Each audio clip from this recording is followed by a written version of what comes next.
चंदन सलहा।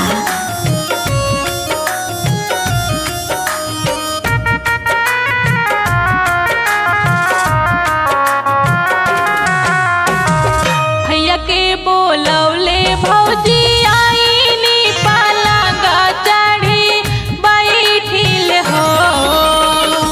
भैया के बोलौले भौजी आईनी पलंग चढ़ी बैठिल हो।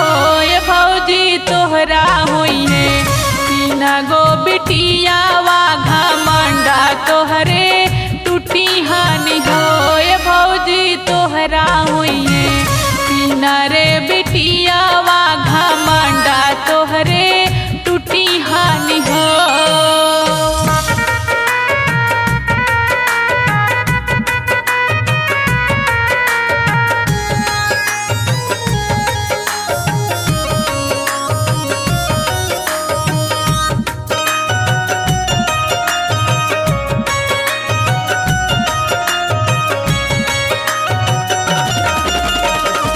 पहले ता हुई है सहादेया दूसरे महादेयान हो महादेयान हो। पहले ता हुई है सहादेया दूसरे महादेयान हो। ये भौजी तीसरे में हुई है मन तुरानी घमंडा तोहरे टूटी हानि हो।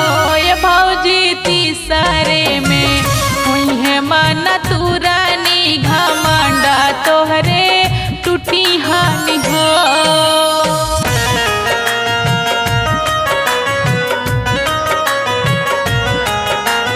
म्यूजिक बाय चंदन सलहा।